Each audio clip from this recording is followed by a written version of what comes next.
Welcome to RP7 news. Buttayagudem మండలం బూసరాజుపల్లి గిరిజన సంక్షేమ ఆశ్రమ గురుకుల బాలికల ఉన్నత పాఠశాలను సందర్శించిన ఆంధ్రప్రదేశ్ షెడ్యూల్ తెగల కమిషన్ సభ్యులు వడిచ్చా శంకర్ నాయక్. ఆయనకు పాఠశాల సిబ్బంది, విద్యార్థినులు ఘన స్వాగతం పలికారు. అనంతరం ఆయన విద్యార్థినుల విద్యా ప్రమాణాలను పరిశీలించారు. అనంతరం వారితో సమావేశమై సమస్యలను అడిగి తెలుసుకున్నారు. ఈ సందర్భంగా ఆయన మాట్లాడుతూ పేదవాడికి విద్యే ఆస్తి అన్నారు. ప్రతి విద్యార్థి తమ కాళ్లపై నిలబడే వరకు విద్యను అభ్యసించి ఉన్నతమైన స్థాయికి ఎదగాలని అన్నారు. ఎస్టీ కమిషన్ సభ్యుడిగా ఇక్కడ ఉన్న సమస్యలను రాష్ట్ర ప్రభుత్వం దృష్టికి తీసుకెళ్లి పరిష్కార దిశగా కృషి చేస్తానని అన్నారు. ఈ కార్యక్రమంలో స్థానిక సర్పంచ్ మడకం రామలక్ష్మి, స్కూల్ చైర్మన్ సున్నం జోగిరాజు, డిడి నాయుడు, తహసీల్దార్ చలపతిరావు, ATW శ్రీవిద్య తదితరులు పాల్గొన్నారు.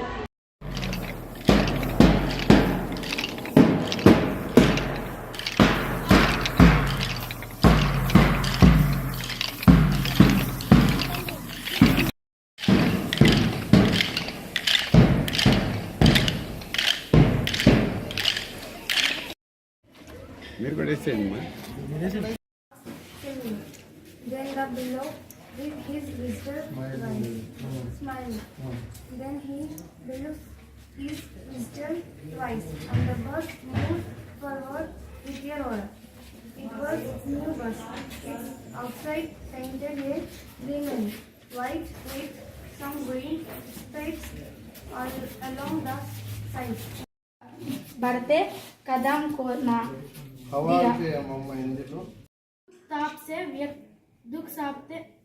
दुख ताप से व्यदित चित्त को ना दो समतावना नहीं सही, पर इतना होवे दुख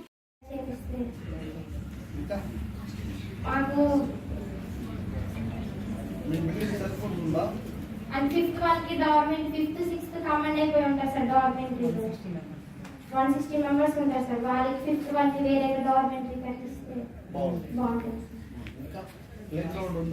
ప్లే గ్రౌండ్.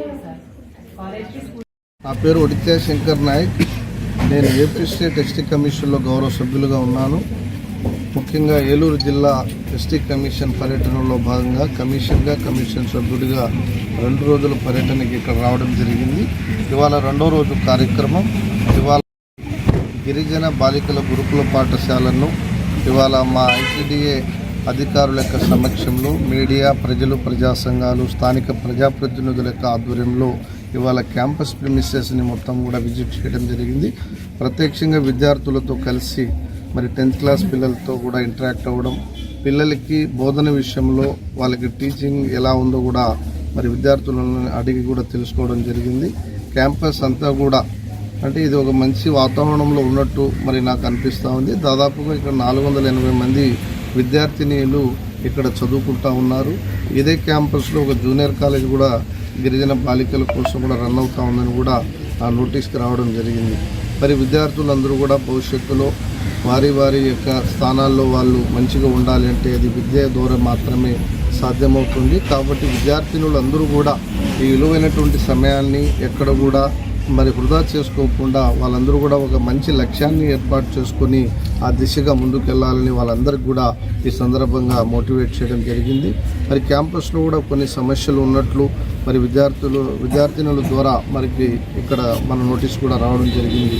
అంటే ఇక్కడ 480 మంది విద్యార్థులు ఉన్నప్పటికీ కూడా క్యాంపస్ కొంత అంటే వాళ్ళందరికీ కూడా పూర్తి స్థాయిలో అది సౌకర్యంగా లేదు. మాకు ఇంకా కొన్ని భవనాలు అంటే డార్మిటరీ పరంగా కావచ్చు, లేదా స్కూల్ పరంగా కావచ్చు, మాకు కొన్ని భవనాలు కావాలని కూడా మన నోటీస్ తీసుకురావడం జరిగింది.